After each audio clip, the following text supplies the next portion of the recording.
Always look for the things that the blessings that you have, rather than the things. He says, you know, honestly, right now you could be dead.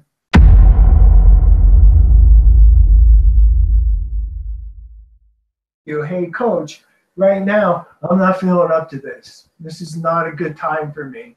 Maybe you should put Jimmy in the game because you know, my girlfriend broke up with me 2 days ago and I'm having a hard time with this. Where you know, other coaches will just say, just get in the game and do your best.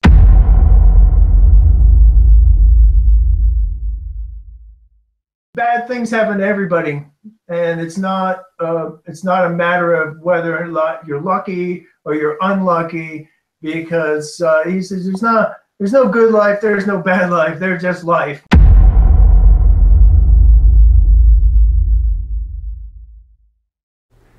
Hi, this is Sifu Slim, author of The Aging Athlete. In this book, you're going to get to hear about two different groups of former high-performance athletes. One group, which is made up of 90% of the former athletes, does not do physical activity on a regular basis and tends to suffer the consequences of a sedentary lifestyle. The other group, which is made up of 10% of the former athletes, is doing physical activity on a regular basis and tends to thrive through the aging process, or at least has a better chance at coping with the aging process. We could have taken these folks to a lab and done all kinds of tests on them. Instead, we slowed them down and sat them down and asked them, in their own words, to describe why they're wired the way they are, so that we all, former athletes and non-athletes, can use some of their inspirational and motivational and mindset lessons in our own lives. I hope you pick up a copy today. You can go to theagingathlete.com, and when you have a chance to read it, I'd love to hear back from you to find out what your thoughts are on the stories of these aging athletes.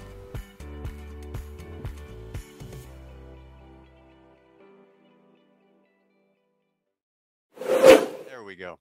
Sensational. So this is Sifu Slim coming to you live with the I Play Well with Others t-shirt, and that's something that we should never forget how important that is. We should be able to play through our way through life. What are your thoughts, Coach Mac McCluskey, on playing our way through life?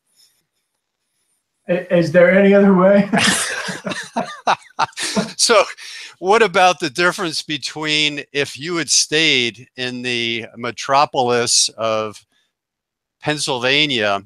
Remind us where you're from in Pennsylvania, near Pittsburgh, correct? That's right. I grew up just about 10 miles outside of Pittsburgh. Little area. Uh-oh, looks like we're losing something here. I still see you and I hear you. Okay, well, I don't see myself anymore, so that's troubling. I'll have to see myself in you, my friend. Yeah, I can see you look fine. So you played like I did growing up. I was in the 60s and 70s. You started a bit earlier than that, and we were out year-round playing in the frozen tundra in the winter of Pennsylvania in your case, and western New Jersey in my case. And we didn't seem to care whether it was snowing, muddy, raining, or whatever. We were out slamming bats, throwing balls, and getting ground into the dirt by, you said, your older brother and your cousin. And I was running. I didn't stick around when those big galoots came after me. I ran for the hills, as it were, actually, I was very good. I was adept in getting large people to back my mouth in New Jersey, because I was kind of a talker, wise guy, not nasty, but I was someone who always had a funny quip. So share your background of year-round play, if you would. Well, that sounds about the same as what we had back in Pennsylvania, you know. And there was a funny joke that always went around when I was in high school, because, you know, at that time I was running the 4.340, and the only reason I could run 4.3 was because my older brother could run 4.4. So you did that in high school? Oh yeah, yeah. And what year in high school did you wind up getting that quick? Well, when I was a senior, of course, because when I was a junior, I was 120 pounds of nothing. So He has had to work to get what little bicep he has. And let me tell you, it's been a challenge. We were talking recently about my body, the ectomorph, and yours being in between an ectomorph and a mesomorph, kind of like Frank Zane, but Frank Zane had like a wide set of shoulders and a narrow waist, and we had a hard time keeping weight on. Man, was that tough. But he had a really beautiful body, and that's how he did well in bodybuilding. But in terms of brute strength, and you know, Schwarzenegger probably worked, or at least had a maximum of at least twice the squat and twice the bench press and twice almost everything, I would guess, as Frank Zane, because of his larger size. And then you go to Ferrigno, and he had even more power, but he didn't have the same genetics early on that Schwarzenegger had. He really had great genetics and a smart program. Did you ever try bodybuilding? I lifted weights for a while when I was really super bored. I had a little stint in Delaware for about a year, and there wasn't really much else going on in that area. So I joined a bodybuilding gym and did a lot of running, which are both kind of counterproductive to one another. But it just made a you know, for a really lean, sort of weak guy in the gym who could be embarrassed by everyone else who was there. Do you happen to have a headset nearby that you could try? I do not. No. You mean like what you're wearing over there, buddy? Like what I'm wearing, or the one for your phone, if that fits into your computer, because there's a little bit of echo that I hear. That might be my dog. My dog likes to repeat everything that I say. So, I'm checking in the drawer right now. If I do, I don't really believe that I even have anything like that, because I'm gonna have to technically challenged. I'm gonna have to send you out a personal assistant. Okay, blonde, 5'10", 120. You like them tall, huh? Yeah, well, you know. Don't you have a blonde 5'7" or 8"? I do, and I'm just kidding about the blonde assistant. My wife is awesome, man. I wouldn't give her up for anything. Nothing wrong with having a sexy personal assistant, though. No, there's nothing wrong with it at all. Yep. I already have one. You already, well, yeah, you already have one, but she may not want to be your assistant in the technical area and hanging out with you all day for your meanderings around the business world. She may just want to be your wife. You may be a little more lost there than I am, believe me. I'm with you. I'm with you. So I sent you an email, and what I'm suggesting, the value of someone like me, I'm kind of a guru type person. For years, I was a Renaissance man who was acquiring knowledge, working on self. And then after I've been doing this more than 4 decades now I feel like I've mastered self. I know what works, what doesn't. I know how to interact with others. I'm always learning. Self-mastery doesn't mean that you've learned all that you need to learn, but it's how you get through life and how you handle obstacles, how you handle all the different things that life throws at you. And if you can handle it in a calm way without going fight or flight, and actually leave people with a positive interaction with you and yourself, you leave that interaction, no matter if it's good, bad, or in between, with some sort of feeling of, you know, competency, coolness, open heart, open mind, etc., then you kind of feel like you've mastered self. So that's kind of what I am. I'm kind of like a guru without an ashram. And my contention is that as soon as you have an ashram and you have overhead and you have a building and you have staff of people, that can actually, and in my case would, detract from the holistic side that I've worked so hard to come to some kind of kind. So that's where I feel I am, and that's where I feel I may be of benefit to an athletic team or some sort of an organization. So you take Muhammad Ali, go back to his early years. What did he seek out?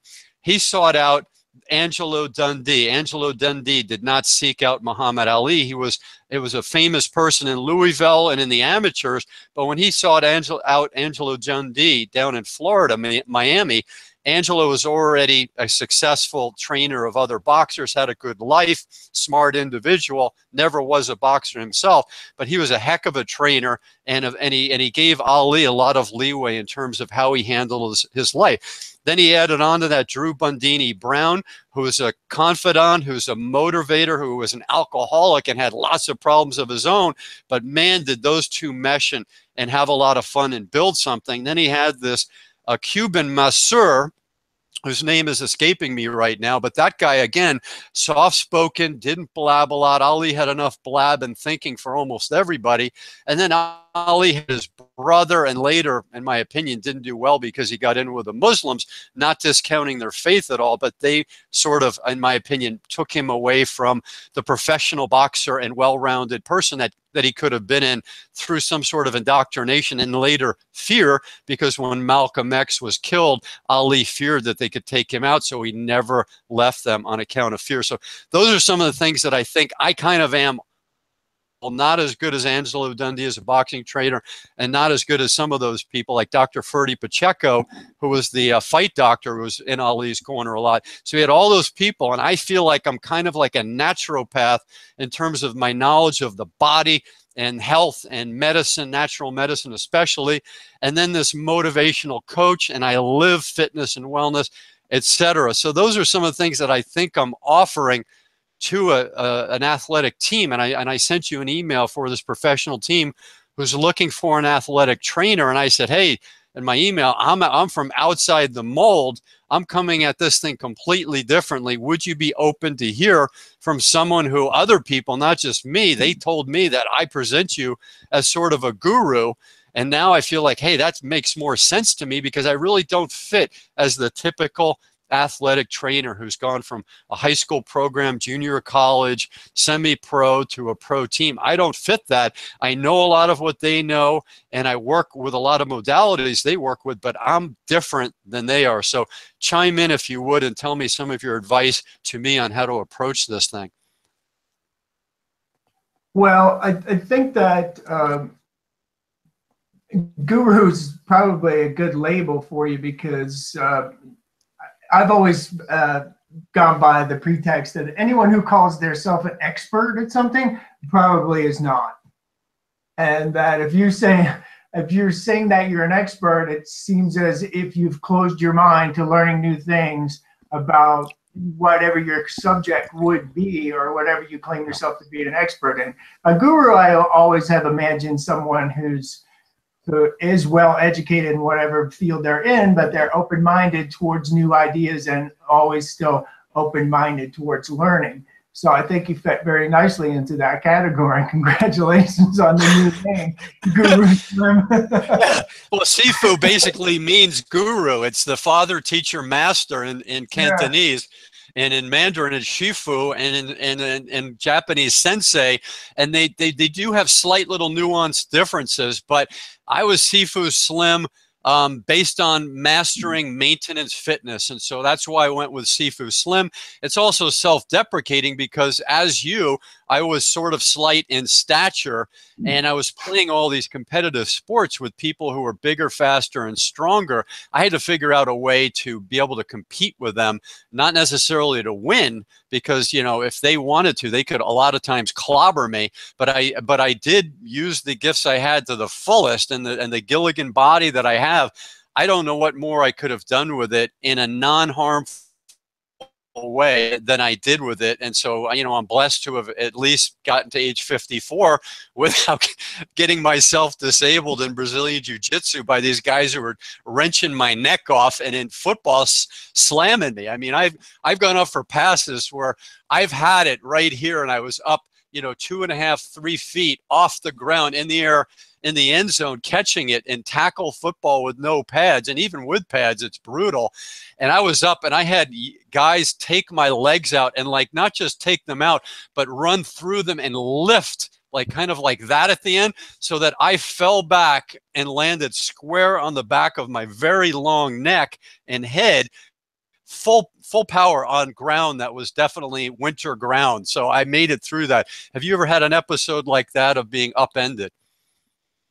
Oh, of course. You know, I played wide receiver in football, so coming across the middle where you've got 230, 240 pound linebackers who are, 6 foot 14 and a half. They kind of clobber you really well. I remember one time in particular coming across the middle, catching a real short pass and looking up, and there's a linebacker in front of me, and my head stopped, but my feet did not.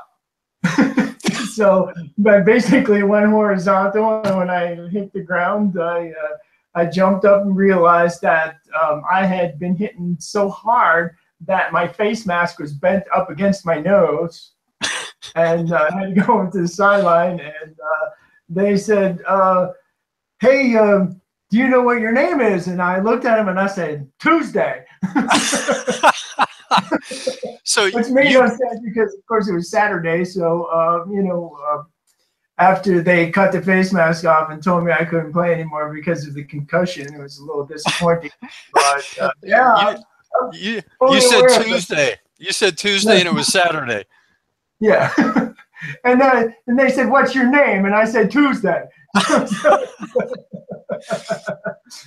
So you talk about scrambled eggs. I've had them several times. And you played football from what, age 5 to age 27? Yeah, 28. Yeah, 28. Yeah. So I had some years in semi-pro football, and played on some practice squads on some pro teams, and so I know some pretty big men who can inflict some pretty good pain on my little 5'10", 175-pound body. And your college situation was, did you think about playing in college, or did you walk on, or how did that happen in football? And where was that? Well, I got recruited there. Actually, it was kind of a funny story. They came to the high school recruiting another athlete who ended up being hurt in the first quarter. So they had to watch something in the game. They ended up taking a good look at me, and I ended up out of Arizona. So, That's just all luck. That was at a Division I school at the time?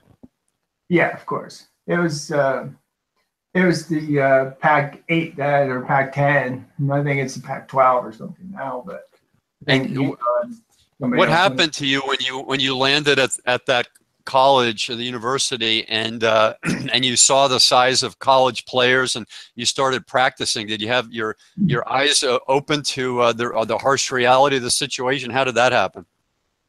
Well, of course not. I was young and I was stupid, and I felt like I belonged there just like everyone else. So especially when you're a little guy, you don't want to show any fear. You don't want to show a little bit of intimidation because that can be used against you at a later date. So compared to high school, these guys are 30% larger than high school, the top guys at your high school, or what was the size difference? Yeah, pretty much. The biggest difference was height-wise.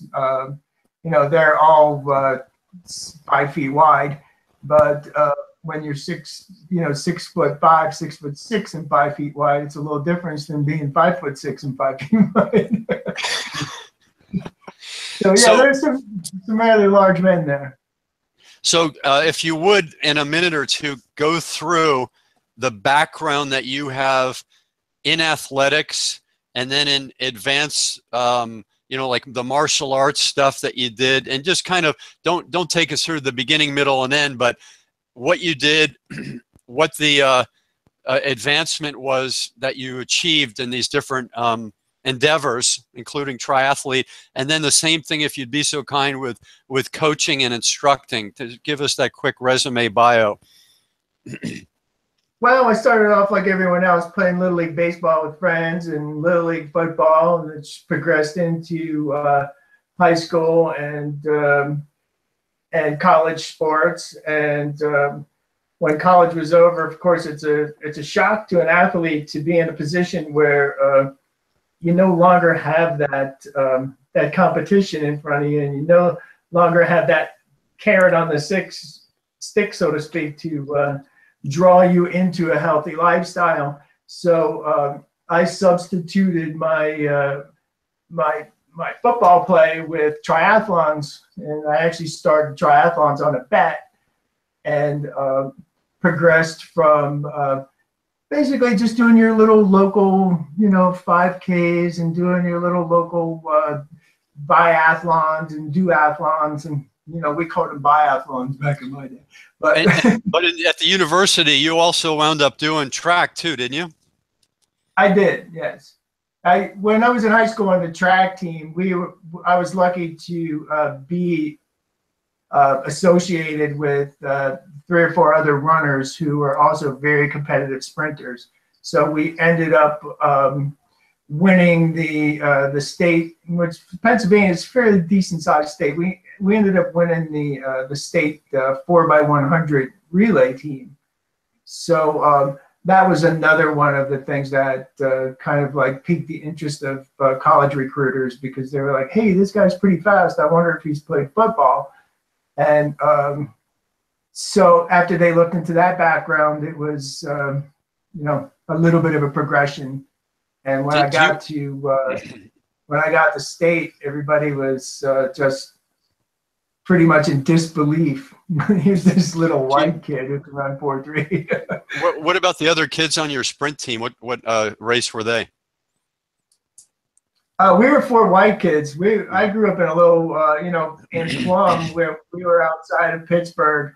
We were pretty much known as the farmers. And, they made fun of us all the time because, we were kids who lived, away from the city. It's not where I grew up, but that's where I graduated from. So, they knew us as the farmers, and they always looked at us as having very limited potential as far as athletics went, because, most of the kids I played ball with were working hard on the farm most of the day. I'm working hard with Dad. And, your dad was a truck driver?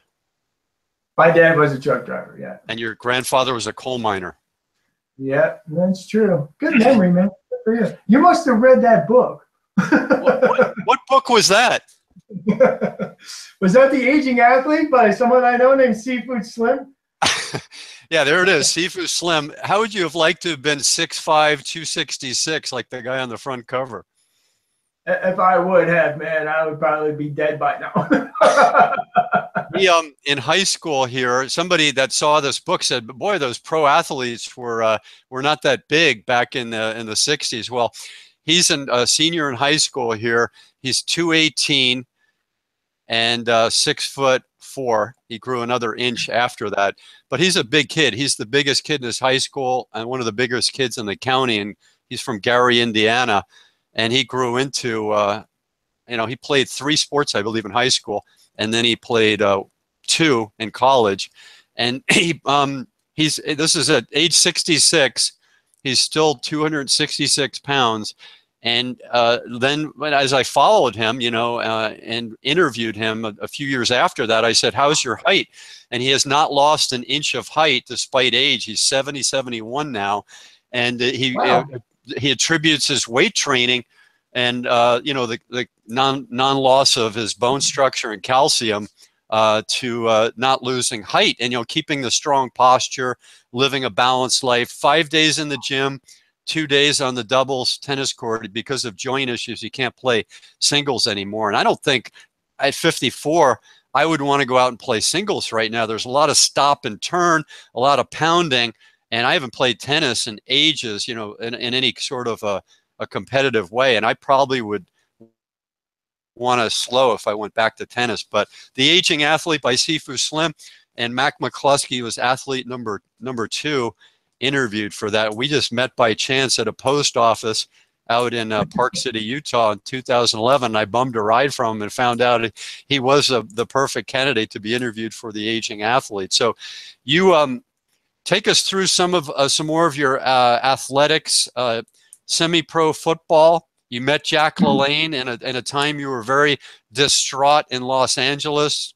You had some scars on your face from an automobile accident. Jacqueline gave you a pep talk. What did Jacqueline tell you? Well, it was very short conversation. Are you drinking beet juice? How did you know? because I drink that stuff too. It's great for your heart, man. It's like awesome. I got beet juice with doctor formulated magnesium in there. I've got Oh, wow. really cool herb tea for detoxing in there. I've got some colloidal silver. And I've got some lemon, and and then this other stuff that I'm going to turn you on to. Look this up on the internet. The guy is very well intentioned. He's not a big money guy. He's a clinical nutritionist who needs a little bit of Sifu Slim in his life. He's got a lot of stress and he's a little overweight. But Cell Power, look this up. It's these very small particles. So like if you dilute it in a nasal sprayer with a normal saline and you squirt it up your nose, there's no runoff. It goes completely into an absorption thing, and it's pH balancing, oxygen producing, high energy concentrate, and it's amazing. It's I went and saw his seminar, and I'm a believer in this. But anyway, that's you can pour it in your nose, you can pour it in your drink. It's like I consider it kind of a miracle type cure, and the pharmaceutical companies would want to shut this guy down because they're trying to sell things to fix symptoms. He's actually fixing symptoms and the underlying problem with that. It's pretty cool. But anyway, your thoughts. I've been chiming in on here. My thoughts on what?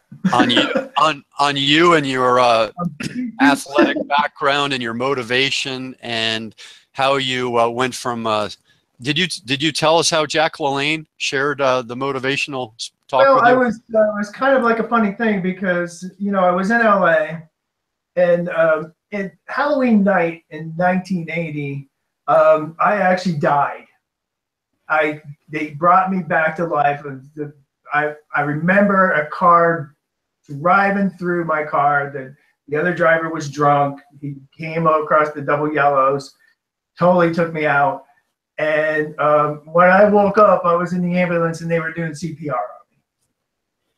And so, I kind of woke up and I was like, what are you guys doing? What's going on? So after that, I was just like anyone else. You might, figure that they're going to go into some type of a funk. And I did, of course. You had a lot of facial surgeries. That was the main surgeries, or did you have body surgeries? That night I had about 100 stitches, over 70 of them in my face, underneath my chin. Most of them were from my forehead, where the rear view mirror peeled the skin off of my skull. And there was there was a concussion there, and all that good stuff. And so afterwards, I kind of went into a little funk, and I was trying to find myself. I left Ohio. I went out to LA. I figured, okay, I'm going to come out here, start new. It's a beautiful place. And you were a model at the time, part-time, correct? Before the accident? Yeah, I was playing semi-pro football. I was modeling. I was trying to break into acting, and to get your face devastated when you have those type of aspirations is, just not a good thing. So, that could, someone with a, weaker past might not have done as well as I did, where I kind of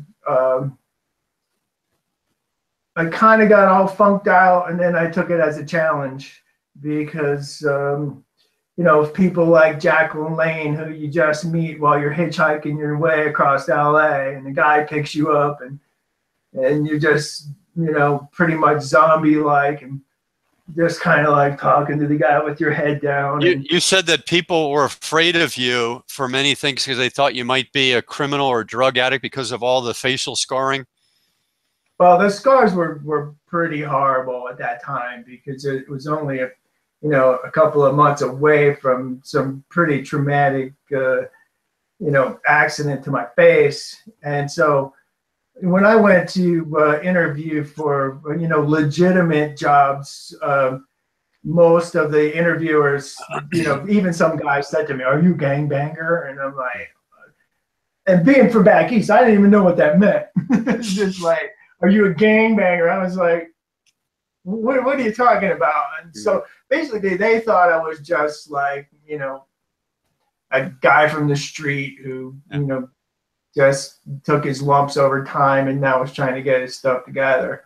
But anyway, since none of that was coming together for me, I was pretty distraught. Gonna start working my way back to Ohio. And tell us what Jacqueline told you in that short conversation. He said, you know, bad things happen to everybody, and it's not a matter of whether you're lucky or you're unlucky, because he says there's no good life, there's no bad life, there's just life. It's just, so take what you can and make what you can out of it, and you know, I have faith in you is what I have in my book, right? You're always, he just said, always look for the things the blessings that you have, rather than the things. He says, you know, honestly, right now you could be dead. He says, you know, you're telling me you were involved in a very horrible accident. He said, just look at it as a positive thing that God saved your life for some reason, and that you need to motivate yourself and, you know, become a little bit more, you know, sincere about whether or not you're going to make your life into a positive thing or a negative thing for other people. And I just looked at it. I'm thinking, other people. What do I care about other people? I'm caring about me right now, you know. But he kind of convinced me that, you know, there was, you know, and Jack was, you know, but most people, you know, when I gathered from him, he's a very selfless person, and he didn't seek fame, and his total ambition in life truly was really to help other people. So I kind of took a bit of, you know, away from that conversation, and I came back and I said, you know what, maybe that's what I'm destined to do. And, you know what, I'll go back and do my best. And, you know, it took me a little while, but. You were done with football after the accident? Oh yeah, the doctors at that time, they said you can't put a football helmet back on, you'll kill yourself. Mm-hmm. So you know, that was another issue. That was kind of like dogpiling the rabbit at the time. That you know, just kept piling on and on. You were 27? It was 1980. I was 26. I was 26. I just turned 26 in June, and this was October. So, you know, I, you know, got myself a little business, started distracting myself, went through the plastic surgeries, things started to improve. I looked a little better.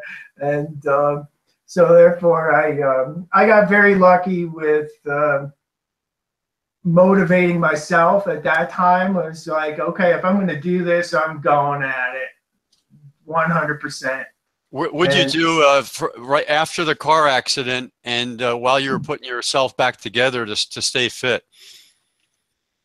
I wasn't really doing a whole lot of anything. I was worried about blood pressure and different things like that because, you know, of the recent injuries. And but afterwards, I started to run, and running kind of became my psychologist. I went out and, you know, I would put in a half an hour, 45 minutes, an hour, and you know, people often ask you when you're running, you run for hours. They're like, when you're out there, what do you think about? And, you know, I would say when I was running, if you would give me an hour to run by myself, I can solve all of the world's problems. Because that's what you do internally. You start to, you know, investigate yourself and how you feel and, you know, how other things are going on around you. It's a lot of solitude. Running is probably as close as you can come to solitary confinement of, you know, any activity that you do. Especially, I've never been one to, I never really like to run in groups. I don't like that conversation thing. You know, when I work out, I want to have my own pace. You know, maybe today my pace is a 7-minute mile, and, you know, tomorrow my pace is going to be a 10-minute mile. But if I'm running with a group, I'm running that group's pace, and that's not really a workout, and it's just a run with friends. And I'm not opposed to running with friends, but that's not a great workout. It's because, you know as well as I do, if you want to get in shape and you want to run a workout, you better have a plan. If you don't have that plan and you don't stick to that plan, or what I should say is, if you don't stick to your plan, you don't have a plan. So if you run in groups and you run with masses of people, you're not working out anymore. You're having a social gathering with your friends, and you're all in running shoes. Yep. So the word. Go ahead. Finish your statement. So when you run solitary, you have a lot of time to think about it. I'm with you on that. And when I met you, the thought that I had in 2011, and I think it's in your chapter, but it talks about the feet having to find where they're going to land. And it's very important when you're running on trails and backcountry. It's always important, but when people run on paved roads, it's sometimes not in their mindset as much as if there's an uneven terrain. Then when the barefoot and limited sole running craze happened after the book Born to Run, I believe that's what that kicked it off. I didn't know much about that movement until that book came out, which was 2009. And realize your feet are supposed to actually, all these different pieces are supposed to sense where you're going.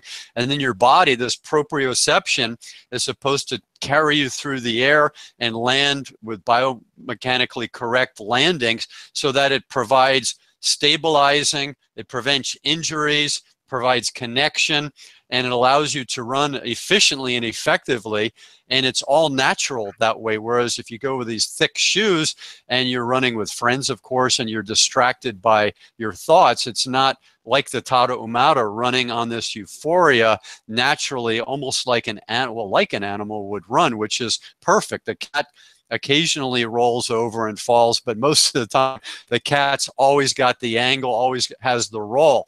So what are your thoughts on some of those things I shared? Well, I think it's important to always have a mindset about what you're doing when you're running, as far as what your body's doing. But I think that's a big part of doing drills. And in karate, as well as I do, that what you've done essentially is through repetition. If you do something 10,000 times, it's a part of you. It's just what you do and how you react. And I think that's what drills do, and that's what the weakness of some people is when they run, is that they don't recognize the weakness that they do have, and everyone does, and they don't combat it with the type of drill that they need to move them out of that weakness. So, you can think about running, and you can think about it ad nauseum. Well, what am I doing? What am I not doing? You can videotape yourself.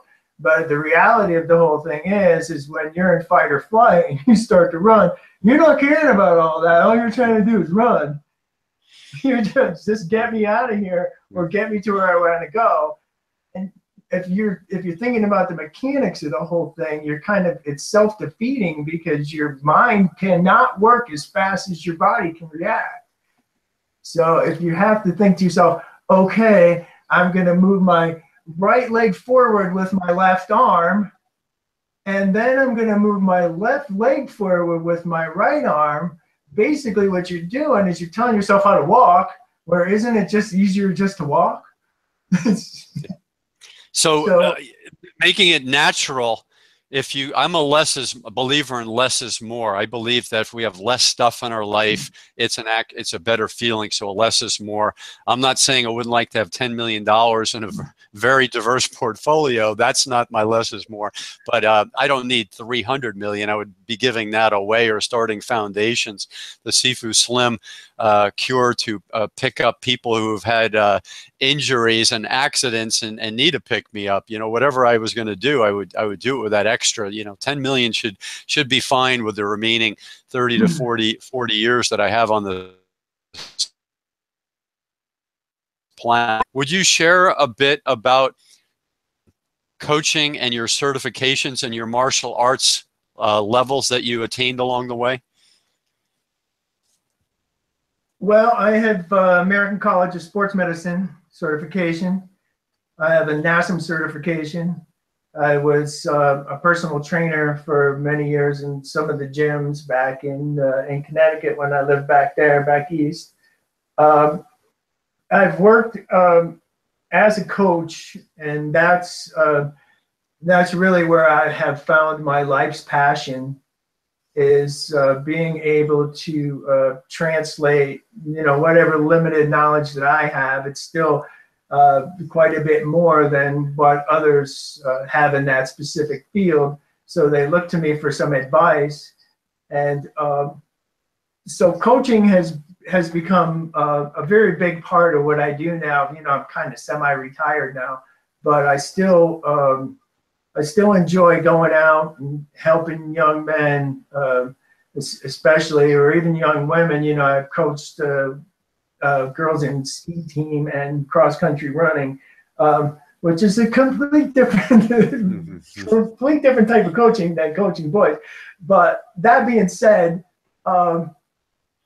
it's still a great opportunity to try to help and mold the future of athletics, and actually even mold, begin to mold the future of, sports is such an important thing to, a small group of people that is very easily to influence them and very easy to,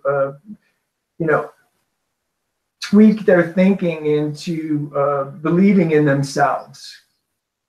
That's what I believe. That's, the value of sport is basically a great opportunity to teach young people that they can actually rely and believe in themselves, because we have so much self-doubt and so much going on right now that can strip, cyberbullying. You can really strip kids of everything they are and everything that they want to be with just, such small language anymore, that, that our children have been coddled for so long that they no longer know how to stand up. They don't know how to resist the negative.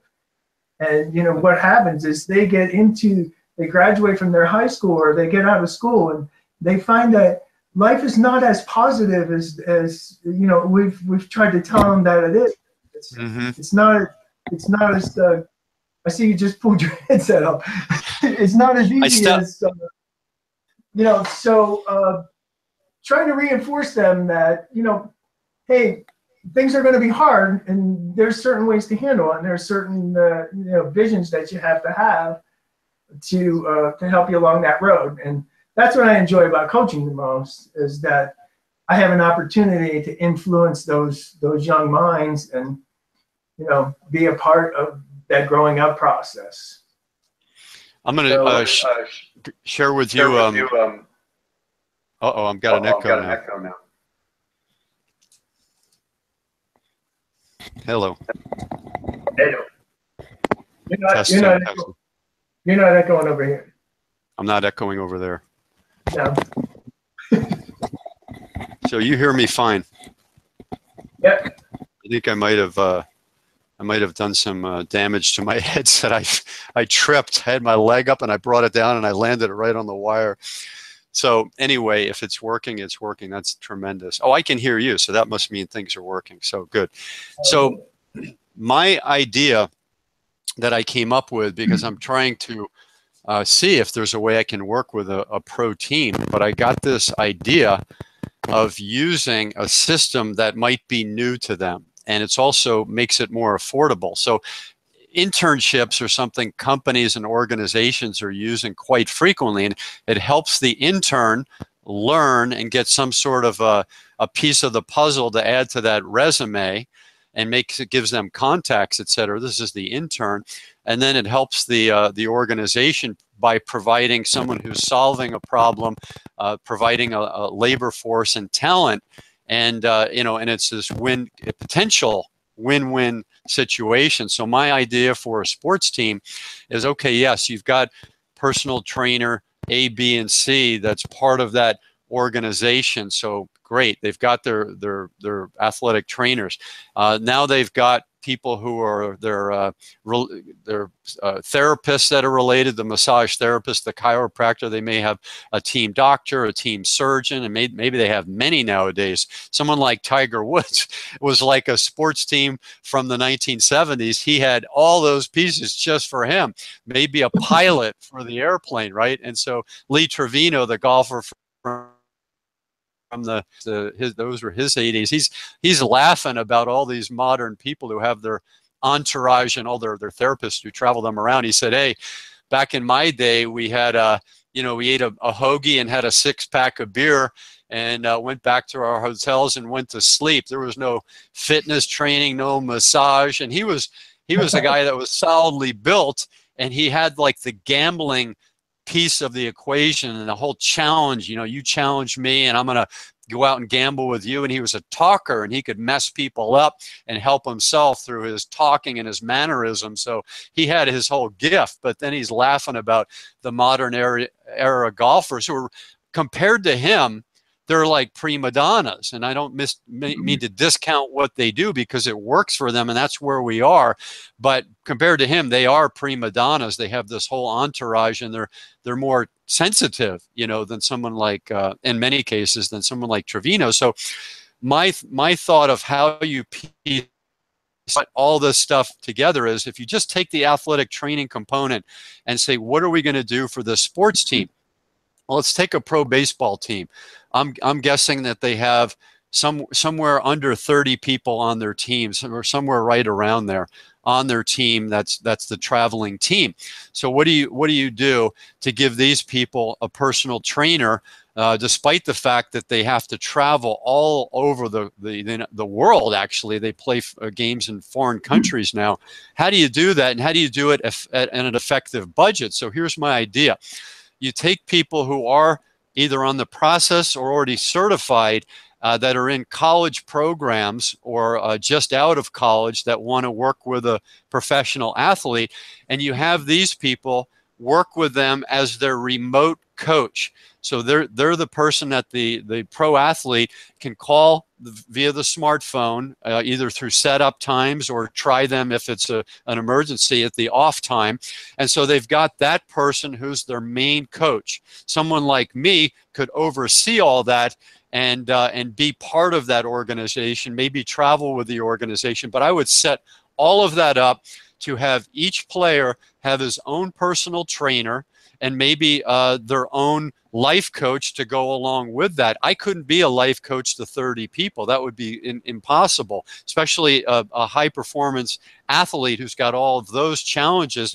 And maybe these are men, let's say, that have girlfriends that may have some substance issues, may have injuries, and they have got a whole evolved, very involved life. So let's say you just have this remote personal trainer, a guy like me. Then you've got the person who's handling the Olympic weightlifting training as part as, let's say they're a baseball player. Some of those guys do Olympic weightlifting type exercises. Then you've got the specialist there that handles that. Then you have the shiatsu acupressure person. I can do shiatsu acupressure extremely well. That's something I learned, and I was as good as the guy who taught me in 4 days. So that's something that was natural to me. But I can't do shiatsu acupressure for 30 people, once or twice a day. It's too many. So there's a way, I think, to piece all that together using the technology of the modern era, having remote people. And these athletes may not need the personal trainer each and every day, but for the accountability and checking in with them and maybe monitoring their performance and their aches and pains, and telling them how to judge when to take time off, or now is the time where you're in the zone, you want to maintain that zone.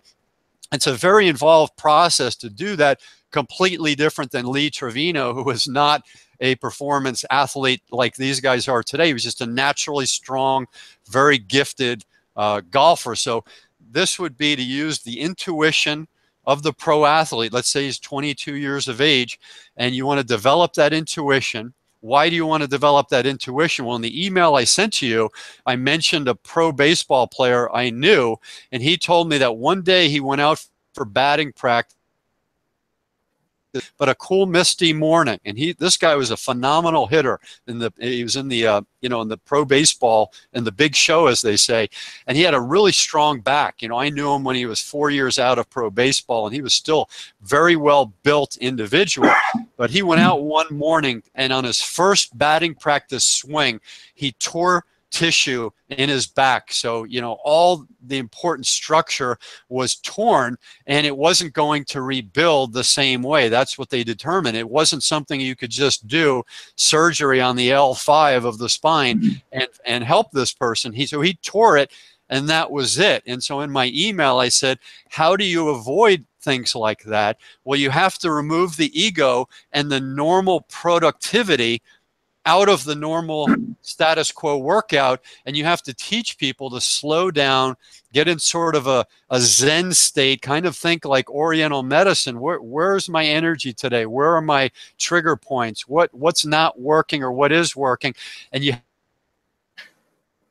have to feel the person I am, which is called HSP, highly sensitive personality.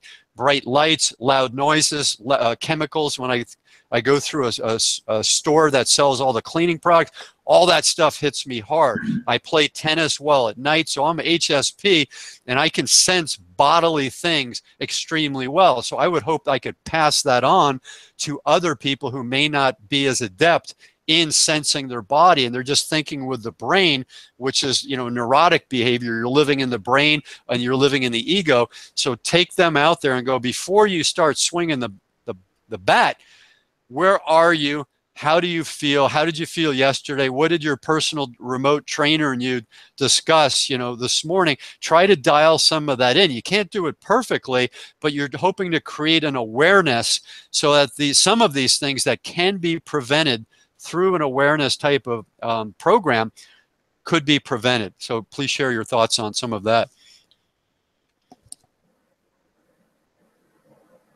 Well, what I feel like you're saying is you're just trying to get the athletes in tune to what's going on inside of them as much as they're in tune to what's going on outside of them. You Correct. Know, they've got lots of input, and if we can just go back to where I was saying about when you're running by yourself or you're running with the group, these athletes can constantly and continually run. They're running with the group. They've got input all the time, and you know, I'm not saying you got to take them out and go for an hour run with them, but I think it's a great idea to take them somewhere and just have them quiet the mind. Inner reflect. I'm not going to say that they should sit there and go into a Zen state, but they need to actually think about.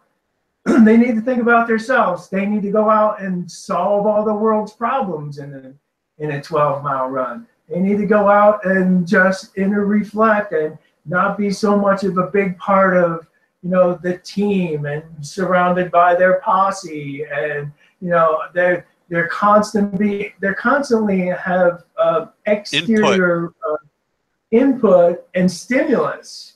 Yeah. Not only is it in most of that input, you know, if it's not coming from their coaches, it's most likely coming from some negative source. And I'm not saying it's always from a negative source, but it can even be as little as being, you know, going home and your wife saying, "Oh yeah, big fancy professional baseball player. Why can't you take out the garbage?" Mm-hmm. You know, so you know they've got all of this outside stuff coming in constantly, and they don't really have an opportunity. There's no chance there left for them to really. They're thinking about baseball. They're thinking about how to play. They're thinking about football. They're thinking about running. There's no chance to think about myself. Mm-hmm. And you know, hey, that hurts. Is that an injury, or is that just some nagging little pain that I have? Mm-hmm. You know, being in triathlon, I've got very in tune to what hurts and what's an injury.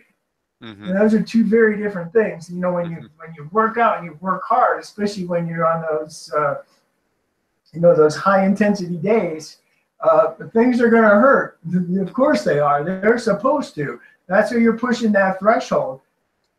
And it's a little different recognition about whether or not this hurts because it's a good hurt or does this hurt because it's an injury. And I don't think those guys get that opportunity anymore when there's $20 million stuck to their, stuck to their butt and their salaries dependent on it. They're just so far influenced by outside stuff. And the media is chiming in too. Canseco, he has his detractors, but I actually think I understand Canseco fairly well. And his mouth did run away from him from time to time. And I think it was a reaction to like some sort of inner something that he was lacking. And, he lost his mom and he promised his mom he was going to be a pro baseball player. He juiced, but he says in his book, Juiced, that he did that because he's been injured since he was 17 or 18 when he was still a high school athlete. And he used that for, therapeutic purposes. And all of a sudden, it did turn him into this supersized person. But he was a great athlete. He made this promise to his mom on her deathbed, he says in his book. And then he was, he had some personality things that were of the shy manner, and he overcompensated perhaps by saying things that maybe he shouldn't. But I actually feel like some sort of connection with him. And I speak Spanish. I'd love to do a Spanish video with Canseco sometime. But he was honest in saying that he juiced and that the other people he helped juiced. He just didn't want this uneven playing field. And the pro baseball threw the book at him, and a lot of the fans did as well. But, you have to look at the bottom line. What did he say? He said, this is what's going on. And people didn't like it. So that, that's one thing. But I will say that these athletes there's a lot of demands placed on them. They have had those demands from many of them from a very young age, including the people who come from foreign countries, the Latin countries. My gosh, imagine the pressure on that if they're from a poor farming area or village. Once they get out and they go to the big show or American college on a scholarship, all kinds of pressure from their town and their country to do well. And then if the money starts rolling in, and we see this on the ESPN movie Broke, which I encourage everyone to watch, there's all kinds of, financial issues, playing the game, being ballers, as they say, dancing in these clubs, throwing money around, getting the bling. And then you see these people on your team that are doing that. Let's say you're a conservative person who never was into that. You could fall into that, some sort of reaction or participating in that whole show of wealth and fame and glory and buying people drinks. And Mike Tyson had this happen to him. He went from, I think a friend of mine who knows him said Mike told him that he was worth, some huge amount of money. It might have been 400 million. And then at the end, he had to go out and start doing these reality shows because he was down to nothing. And so it's a tricky world. And I'm not suggesting I can solve all those problems, but I'm a very, amazingly enough, happy and grounded person, despite the kicks that I give myself and the kicks that life gives me on a periodic basis. For you to think about. And I've said this quite often, that I seriously believe that unless you're in the amateur status or that you're playing college sports, that even if you move into being, you're good enough and you're a great athlete and you play your position well, you're a professional now, that sport actually ends at college. And once profession you move picks up into those realms of professional, you're no longer an athlete, you're no longer a sportsman, you no longer play that game. What you are now is an entertainer. And you're no less an entertainer than a guy who wins an Academy Award for a great performance in a movie. Because look at the salaries these guys make. Yeah. Okay. I understand. Yes, you're a great athlete and you got where you are because you're a great athlete, and he's a great actor and he got where he is because he's a great actor. But both of you are entertainers. You're not playing football for the love of football anymore. You're playing because you want to go and jump in the Salvation Army bucket at the end of the touchdown and prove yourself to, to be an entertainer. Yeah. So Yeah. once you become that entertainer, I think there's a really hard transition for some to make from sportsman to entertainer. And they constantly believe in, hey, I'm a great athlete and that's why I'm here. Of course that is. That is, but that's not the end of it. You are a great athlete, that's why you're here, but now you're not an athlete anymore. You're a showman. Yeah, you're also a representative of all the things, all the people, all the entities, the organizations who helped you get there. You're still a representative of them. So your charge by, if you're planning to do right by others, is to show, like Larry Fitzgerald and some of these other athletes who put back and give back, Bobby Orr, they give back with their time. They represent their history well, and they represent their sport well. They don't have to be 100%. They just have to have that as an intention, and they don't have to donate all their time. Just, do a good job with it, because they are, like a hero role model for so many people. And they also want to thank, by being a good person, they want to thank all the people who have helped them. That's the representation part. And not be a cad, and not be someone who's getting breaking the law and getting, I'm not saying Michael Phelps with the bong or the doobie was a bad thing in any way. I'm thinking he's a stressed out individual who's been hyper programmed at such a high level. And what would they rather have him do? Go out and take Vicodin, which is a very addictive substance? Come on. They threw the book at poor Michael Phelps for that.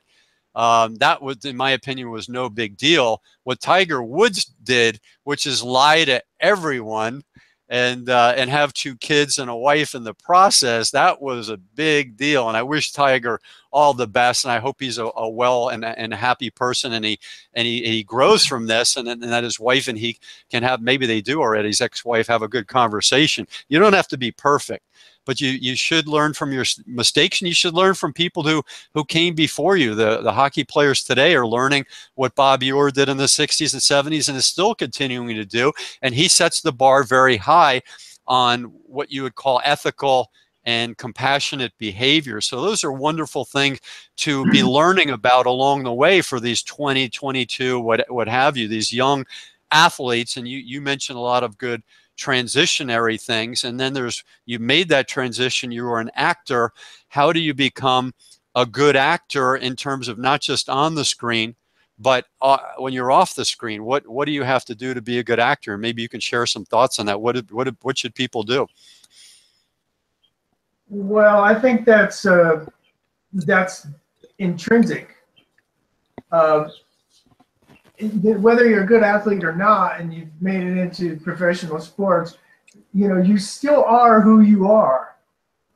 So if you were, brought up in an atmosphere where, we have some discipline and we do this thing because it's the right thing to do, and we don't do that thing because it's the wrong thing to do, or it's destructive, or it destroys other people's lives, or, I think what happens is that no matter what, and if you're an athlete and you're a great athlete, you're still going to be a person, and you're still going to have the frailties and the weaknesses that other people do.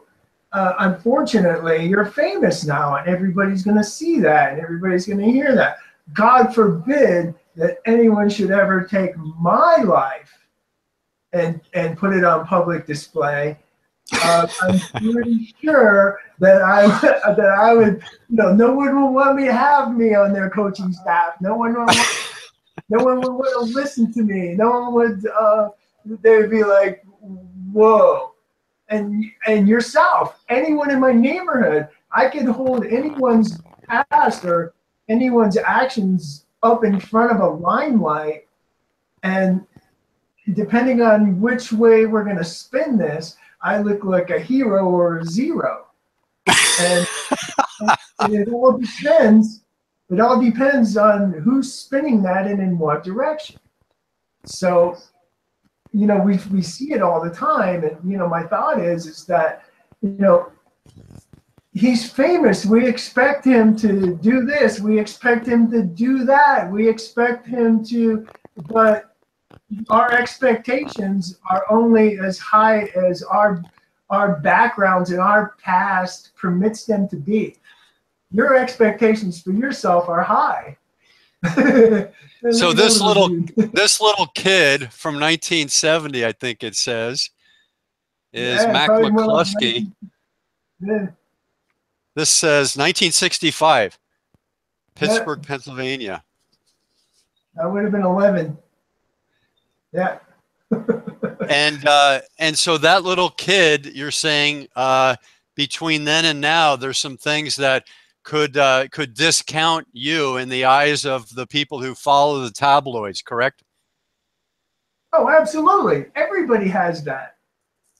I think everyone has that. Yeah. It's, you know, there's a reason there's a door on the closet, because everyone's got that in there. And, you know, you know, if someone's going to pry it open and, you know, try to make you a better or a worse person for it. Listen, if I wanted you to be a worse person, I could very easily do that. If I wanted to make you into a hero, I could very easily do that. It doesn't change you, and it doesn't change who you are. It just changes, well, all that changes is my projection of you.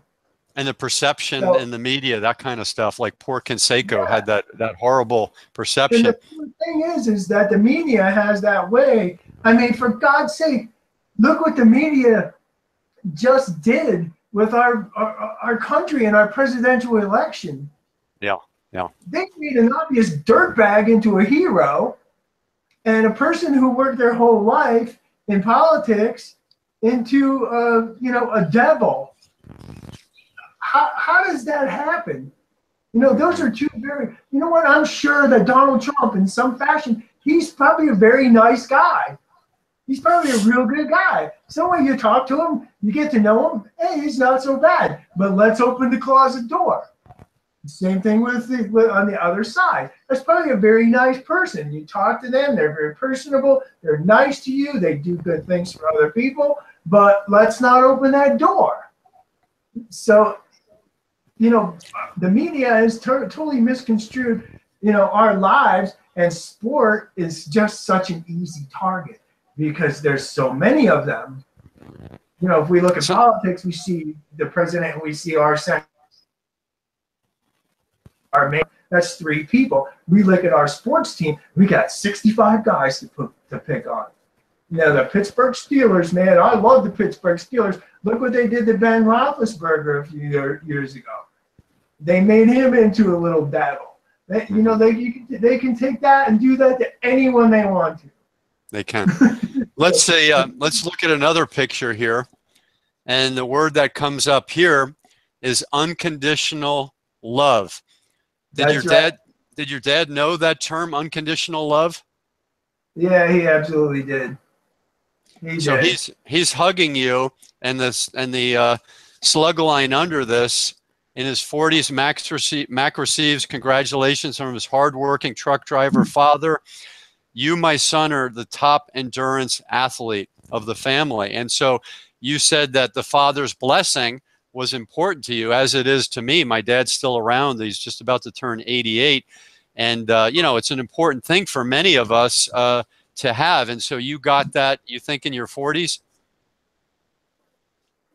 I got that feeling from my dad. That you had his blessing finally, the full blessing? Yeah, I'm sure that I've always had dad's full blessing and dad's full support. But, you know, my dad wasn't some guy who would run around and pass out accolades easily. I mean, gosh, he was a truck driver. You know, he spent most of his day behind the wheel swearing at people for doing dumb things. Yeah. As far as he was concerned. So he wasn't a real guy who would, you know, pass it out easily. We always felt it. We always knew it.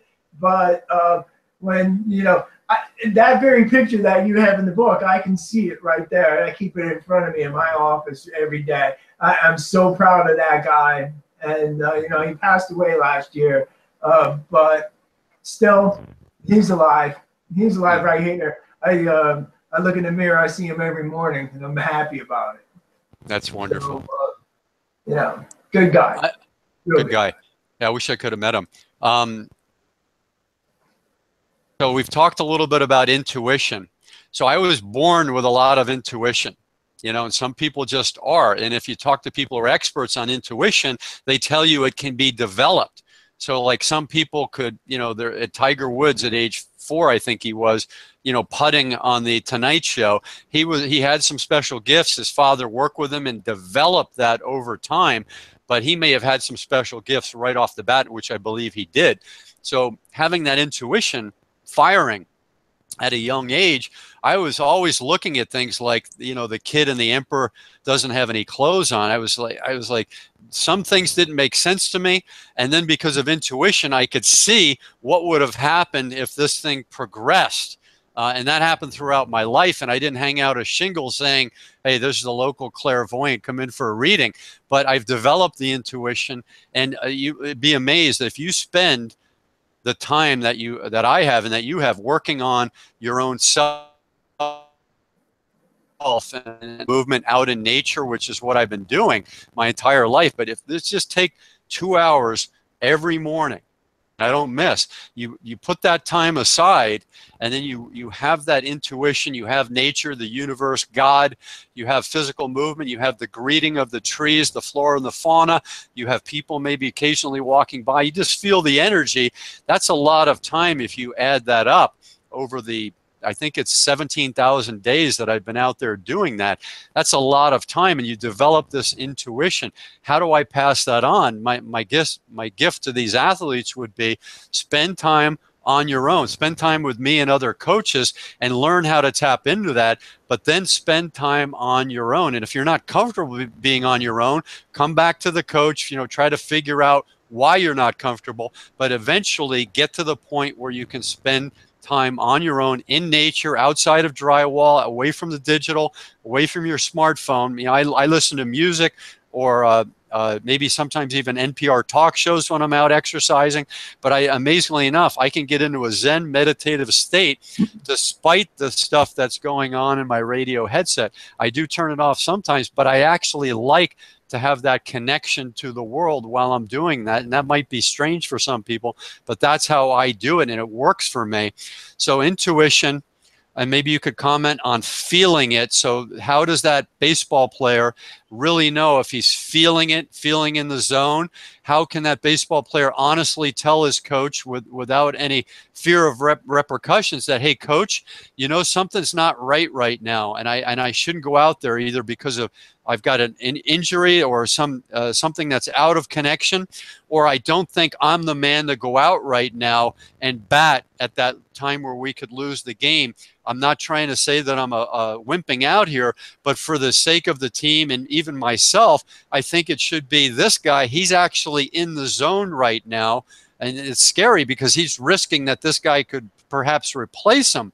But you know, all these things, you know, the productivity win at all costs world, it's a strange thing. So intuition, feeling it, and then creating sensible athletes. So if you could comment on all three, and if you're going and you need to be reminded of one of these terms, I'll be happy to do that, but maybe you could let fly on that. Well, I think intuition is it's your past experience that kind of overwhelms you at a certain point, that you feel like, you know, I think it's where the feeling of deja vu comes in. It's actually kind of a bit of an intuition that people are unfamiliar with, and that's why they feel like it's deja vu. It's like, have I been here before? Have I seen? No, you probably have. You haven't been physically present in this moment before, but your mind has. Your mind has been here before, and this is what happens. And you know what you just hit on is exactly why I run, because I get away. I go up on the trails. I'm 5 miles away from anything that could be considered civilization. I see the moose. I see the squirrels. I see, you know, whatever's going on. I can see a single leaf fall from a tree at 50 yards away. I think those are really the type of things that give you some intuition, because you have an opportunity to be quiet. And when you can get yourself quiet, it makes you more aware of what's really happening when you're involved in it. So, I think it gives you the opportunity to feel things in a different way when you've been a little bit of introspect on yourself and giving yourself just a little bit of time to chill out and calm down. What's going on over there, man?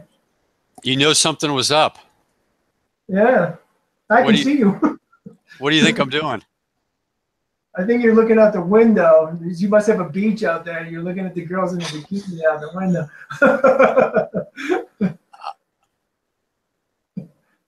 1 o'clock, which is now in Oahu time, I had set up an interview with a young woman about my age who is an aging woman, and we were going to talk about female hormones. So Sifu Slim had this idea, and he wrote some things down related to female hormones, because I grew up with a mom and 2 sisters, aunts around, and now I've been in the dating world since I started young. I was always interested in the opposite sex. And so I've watched the progression through the aging cycle, and then the modern sedentary lifestyles with all the pressure, women in the workforce, and I come up with some thoughts about female hormones and the functionality and the enragement at times of women, the behavior that they're not happy with, that's negatively impacting them and others. And I'm not saying men don't have their own issues, but we're going to talk about women.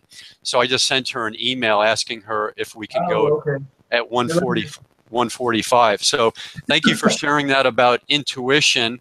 Now about feeling it. Tell me, some people call it in the zone, but there's sometimes where, you're just not feeling. You could be in the zone over the course of that month. You're getting high performance, but right now at this current, you're going up to, you're on deck, or you're about to be on deck, and you and you can feel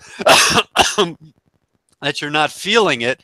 What do you do? Do you say, I have to perform no matter what, or can I be honest with people and tell them how I'm feeling? I think that probably the best thing for you would be to share that with others, but I also feel like you're not going to get that from your normal everyday athlete person in the field. They're not. We've been trained from a very young age that, how you doing? I'm awesome. Yeah. My right toe is 3 times the size of my left toe, and I can't hear out of my right ear, but I'm awesome. So when you ask that guy, how you doing? He's awesome. He knows it, but he's not going to admit it. I don't think he's going to bring that forward.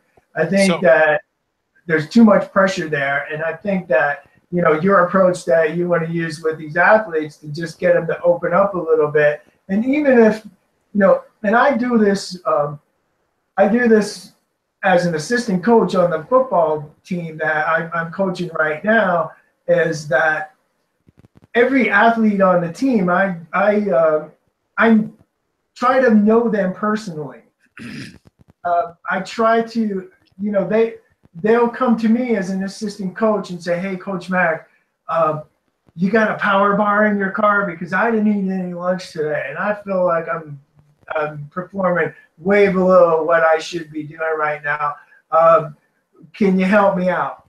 That's the extreme part of it, but I think that's where coaches come in, and having personal relationships with their players is the most important, because it gives them that opportunity to say to you, hey, coach, right now, I'm not feeling up to this. This is not a good time for me. Maybe you should put Jimmy in the game because, my girlfriend broke up with me 2 days ago and I'm having a hard time with this. Where, other coaches will just say, just get in the game and do your best. This is why, I think I mentioned this to you the other day, is that, I've coached teams for 20 years, but in reality, what I've done is I've coached 50 or 60 individuals to play as a team. And you can't, if you're going to be an effective coach or an effective mentor, you can't forget that whatever you're trying to accomplish, you have all of these separate players, and each player, even though this could be the best guy on your team, you have to be aware that at a certain point, he's not feeling it. Yeah. And you've got to open up those channels and those avenues to let that information flow out. Otherwise, they're just going to internalize it and say, shit, man, I'm making $100,000 this game. I'm making $100,000 a game. I can't afford to sit here and go, hey, man, I ain't feeling it. So, even though they should, they don't. And I don't think they will. So it's interesting that you mentioned before I mentioned this about the leaving the college era where you are an athlete, and then you move into the pros where you're an actor, because maybe one of the seeds that where I got this idea of actually, being sensible, using your intuition and feeling, where you are, mind, body, and spirit, energy levels, disconnections, all that might have come from a little bit from the movie Remember the Titans. Do you remember that movie? Yes, I do. How you like my buddy? Hey there, buddy. Is that what's buddy's name? This is Miko. A big dog. I mean, you got a linebacker-sized dog there. He's my son's dog. But my son goes to work every day. When my son goes to work, I go pick Miko up. He's like my little boy. This is my grandson right here. So, and Remember the Titans, there's one scene where the black athlete who's been sat out because of the relationship with either the coaches or what have you. I can't remember that portion, but he's on the sidelines, and the one player is trying to guard that team in the final competition, is unable to guard the offensive player. So he goes up and he tells his coach, in reality, it's that other guy, because he's a better athlete. I can't keep up with this guy because we're at different levels. It's not that I'm not trying. I mean, this is the whole thing, in the military. I met a guy who was in the Marines back in the 80s, and we're on a bus in Costa Rica together, and we're going out to do some whitewater rafting. And I was I'm not an ex-military guy, but I train like one, but I wouldn't have been able to probably pass muster on the Marines based on the amount of food that they were able to eat, and the amount of sleep, and the amount of 80-pound packs. I'm not built for 18 miles with an 80-pound pack. Plus I have scoliosis, so it wouldn't have been good. And so, but this Marine told me, he was a solidly built contractor in his late 30s, and he was telling me about the Marines. And I said, well, tell me about boot camp. And he says, oh yeah, we had some weenies who just couldn't hack it. Well, he was an athletically built, tough guy. What he didn't understand, that there are different levels, even in his contracting business, which I've done before. There's different levels of amount of endurance and weight that you can lift, up ladders and do it for 8 hours. It doesn't mean that I'm a weenie because I can't do it and you can. There's some things that I can do that you can't. And I'll hold up two things that I'm very proud of, and I can crank these things out faster than you, Mr. Marine, and I can run for 2 hours. Can you run for 2 hours, Mr. Marine, and not hurt yourself at age 54? There's the ego speaking, but that's what I feel about that guy's impression of other people who are less physically able and maybe mentally able than he is. We all have different levels, and you have to sense it.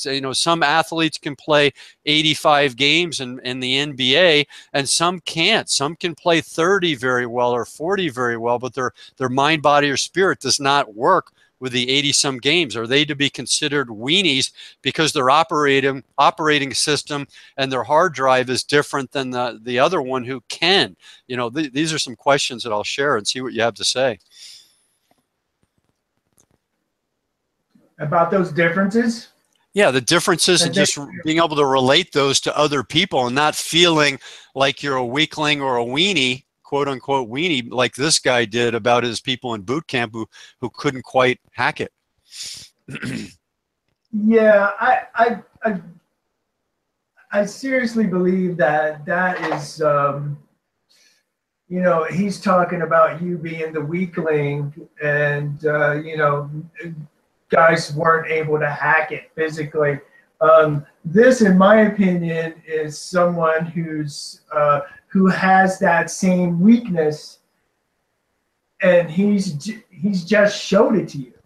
He's shown you where his weakness is. His weakness is not in his body. His weakness is either in his brain, or it's in his soul, and it's in his outlook. Because he's refused in some fashion, or he's incapable of recognizing that, you know, everyone has that strength, and instead of trying to seek out, and this is very easy for people to do, because weaknesses are they're out there, they're easy to see, they're easy to find, where, you know, you're not going to come and listen to people like Sifu, who's going to say, hey, here's your strength. You know, you look at people differently than he does. You looked at this guy, you saw this physical specimen. Hey, here's a nice, big, strong guy. He can't see your strengths when he looks at you. And you're not the type of person, nor is anyone else, who's going to say, oh, yeah, you're a big, strong guy, but I can do math in 14 different languages. And, you know, I'm, you know, I can do this, and I can do that, and I can do this, and I can do that. And you're not swinging it out there like, you know, like a big bicep. It's, you know, it's hard to see, so it's not recognized. And I very often say that to people. I'm like, look, even though you have the worst guy on your team, he's got a strength that he's bringing, and he's got something that he's bringing to the table there. And even if it's just there to make you feel better about yourself, he's actually having a more positive influence on you than the guy who's standing across from you and telling you that you're a weenie. So, you know, those weaknesses are, you know, this big, strong guy, he's a big, strong guy, and he realizes that he's got big muscles and he can move 80-pound packs and he can do whatever he wants to. But just in saying what he said, he showed you his weakness. And if you try to argue with this guy, or you try to say, okay, well, let's arm wrestle, now you're going to show, is that the way you're going to show him your weakness? So, you know. Before I did Brazilian jiu-jitsu, I wouldn't have challenged the guy to anything, basically, unless it was like an SAE. Once I did Brazilian jiu-jitsu, it changes. You know, it's a soft art. Jiu-jitsu is known as the gentle art. But a guy with muscles, the amazing thing is if they don't have muscle endurance, which is actually something that you can develop, but most of the time people gas out based on their genetics and how they use their connection between mind and body and how they go. Some people just have natural better ability to use their muscles efficiently, their wind and their blood and the nutrients in their blood more efficiently. So normally some people can just naturally do like 2 hours of Brazilian jiu-jitsu, which is uncommon, but there's some people who can do it, and those are the ones who can, if they do things right, win the competitions. So I didn't have exceptional endurance, but what I did have is flexibility and leverage. And so not having strength my whole life with golf and everything, I was a #4 hitter at 172 on 4 softball teams in 1990.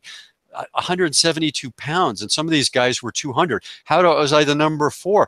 Well, I knew how to, from golf and from baseball as little and weight training, how to use all of the limited size that I had in the perfect way. And that's the only way I could have been the number 4 hitter. When I switched over from that to martial arts, I used the same thing: leverage, efficiency, effectiveness, the economy of motion, everything the best I could. And that didn't make me world class, of course, in jiu-jitsu, but it made me pretty good for the Gilligan aging body. I started in my late 30s, made it all the way to 50 in Brazilian jiu-jitsu, and still miss it. But a guy like him, if he didn't have muscle endurance, I would have known that if we were in the jiu-jitsu grapple, that I could have outlasted him, because he would have gassed after 2 or 3 minutes, and that would have left me, hopefully, the opportunity to arm bar him, leg bar him, knee bar him, or choke him out, or win from him tapping out from exhaustion. So that's kind of a neat thing that's in my head. Gives me a chance of actually coming out if we did go fight or flight and push came to shove, based on my ego reacting to his ego, which happens amongst people. Share, if you will, a story from your life about ego meeting ego. I lived with that my whole life with my older brother, man. He was the most egotistical big guy you would ever want to know. He you know, and basically I survived by either running faster than he did, or, you know, just kowtowing to whatever his whim was at that moment when I was around him. Number 33? Oh, no, number 50 was my brother. 50 is the brother. He does not look like a happy camper right there. No, he's a pretty big guy, and he was a bully. So his ego was constantly to the front. He was the big Marine guy who said, you know, I'm the big tough guy, and you're just a little pussy. And did he play college football? He did. He was a great college football player for 1 year, and then he had personal problems. But he was a middle linebacker, All-American as a freshman at West Virginia, and he was that good. And he was, you know, he fancied himself being, you know, a Jack Lambert type. He was, you know, he was just mean, and he was mean to everybody. He didn't know how to turn it on. He didn't know how to turn it off. He was just him. And you got beat up every time it was your birthday or something like that? Yeah, his birthday and my birthday were a week apart. His birthday we were 51 weeks apart. So he was not a whole year older than me. So during that 1 week when we were the same chronological age, and he was 16 and I was 16, he used to beat the crap out of me, because otherwise my dad would tell him, "Don't beat up your little brother." Then you were the same age and he could beat you up. Yeah, so for that week I had to, you know, endure it. So how about post your brother in your 30s or 40s? Do you have a story of ego meeting ego? With my brother? No, without your brother. Anything in life where you, martial arts, running, a street fight, anything where ego met ego? Yeah, of course. You know, everybody does. You know, I don't celebrate my temper, but I do have one. So there have been situations where, you know, I probably could have done better mentally. You don't have one. You don't have one juicy story you can share with the viewing public? No, I don't think so. No. You don't want to open that closet door. I don't want to share my weakness. It could happen tomorrow at the post office if the guy that you pick up starts becoming wise on the drive home. Oh yeah, like, well, here's a little fun ego story for you. I was down in New York City competing in triathlon. I was on my way home, and I was on the Merritt Parkway in Connecticut, and you know how people are passing and going back and forth, and you're switching lanes. Well, there was this one individual who he would ride very close to the back of my car, and so I would slow down, and then he'd pass me real fast, and then he would dart over in front of me and then slow down in front of me, and so I'd be like, yeah, okay. And so I would pass him again, and then we did this for maybe 10 miles. And, you we drove into Fairfield, Connecticut, and there was traffic on the road. It just so happens that when we stopped in the traffic, he was right beside me. And so I got out of the car, and this time I was, you know, just off a triathlon. This is in the 80s? This is like early 90s, probably. And was this at the time where a lot of people had handguns in their car? I don't know.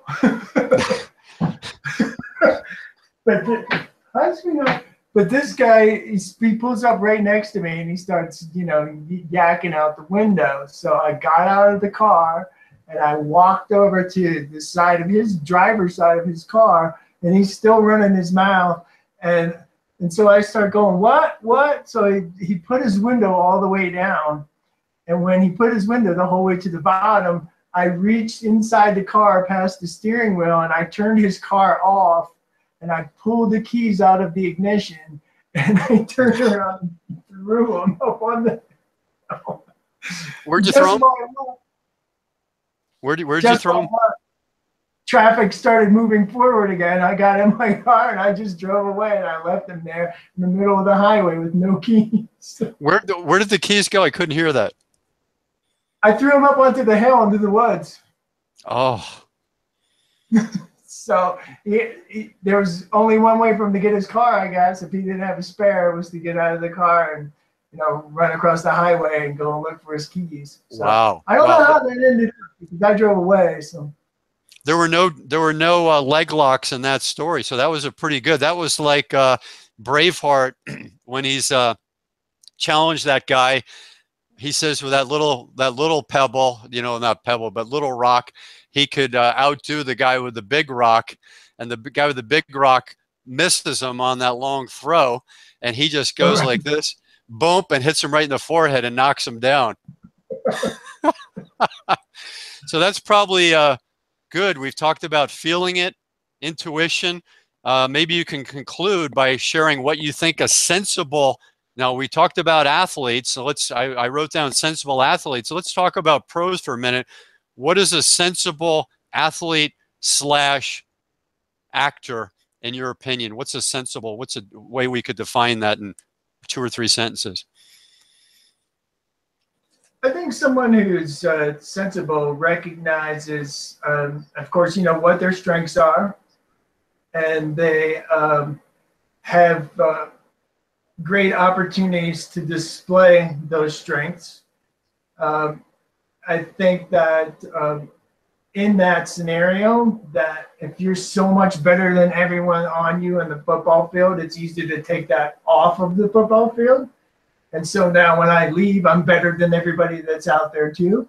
So, you know, one of those qualities has to be the ability to turn that on and turn it off. Just like my brother, who thought he was, you know, Jack Lambert on the football field and brought it off the field. He just needed to have the ability to turn that off. And so I think that what these, you know, especially these, you know, professional athletes or these guys who are making so much money and doing, you know, what they do best, they just really need to have some well-rounded feeling and thought of themselves and who they are and what their contribution to society is as a whole. And really, I just, you know, kind of recognize themselves as being entertainers rather than being this superstar football player. You know what? You know, it's like if you're somewhere and you've paid someone to sing for you, and they're a great singer and they're awesome and they're, you know, fantastic. They're an entertainer. When they're not singing, they're just a regular old person, just like you and me. And this is the same thing with the professional athletes. You know, honestly, we're paying them to entertain us. That's what they're doing. They're not out there playing. They're out there. We're paying them through our, you know, looking at commercials or going to the football stadium or, you know, buying the products they endorse. We're paying them to entertain us. And when they're not entertaining us, they should be well-rounded enough as individuals to understand that, hey, I'm not entertaining right now. I'm just Tom Brady. Mm-hmm. So, you know, and take that away from, you know, their life as a whole. I know that it probably sounds a whole lot simpler than it really is, especially for, you know, if you look at these guys, I mean, come on, Sifu, these guys are 20 years old. I mean, just remember how you were when you were 20. You're 22, 23, 24, 25 years old. You were the shit already. Yep. You were a professional athlete. So this is who we're talking about. We're not talking about 45, 50-year-old guys who, you know, have had some life experience that, you know, you and I, we've been bounced around, my friend. We already know what's good, what's bad. We've had a lot of bad things done to us. We've done a lot of bad things to others. We've learned from that. These guys haven't had that chance yet. They're still young. They're still kids. And you know, I have this thing about kids in school. I'm like, you know why they do that? You know why kids do that? Because they're kids. That's a sensible way to end it. Those kids are kids. And I play well with others. And so what does that mean? Well, you just shared it. Be able to turn off the ego and this other persona that got results on the field by whatever those results were. In your brother's case, it was by being mean and dirty and fiery and Jack Lambert type, you know, Jack Lambert with the no teeth, with the mist and the snow. That's a great poster. A friend of mine has that one. And Jack Lambert, the last time I saw him, which was maybe a 10-year ago documentary, he was like a park ranger and a real nice guy. And he didn't look gigantic. I don't think he ever was gigantic, but he looked like a normal person. And it was really interesting to see that. And he had to turn on that persona for his playing days, and it made him a great player. Mike Tyson talks about that too, that he was taught not to be nice to anyone, that he was a professional athlete. He did at one point they said, no, you don't go over and sign autographs or take pictures with people. This is when he was 17, 18, 19. He's a nice person. So the Customato and other people taught him how to be focused on being this, like almost like a killing machine, so that he could perform well and, you know, and beat the current champion in the pro boxing world, but not to be this other persona. It's very hard when you're trained to be on all the time, and real estate sales to be on 24 hours a day and always receiving phone calls. That's such a hard way to go. But unfortunately, we're rewarded for that high performance, closing more deals, making more tackles and sacks. So how do you turn that off? Well, that we'll talk about at a future occasion, and we'll think about that, and we'll regroup with Mac McCluskey, Sifu Slim. Here, the author of Sedentary Nation, which is on Amazon currently, and The Aging Athlete. And we're delighted that we could share some time here with you listeners. And we don't have all the answers. We're the first people to tell you that, but we're open to your thoughts, and we're flushing out observations. Some of them we've learned through trial and error, and we hope that they help you. Any last words from you, Coach Mac, in Park City, Utah? Yeah, give me a high five, man. High five, brother. Peace. Peace be with out, you. Man. Shalom. Love you, Sifu. Love you, Talk Mac. to you later, bro. Thanks, brother. Take care. All right, man. Hope we see you soon, man.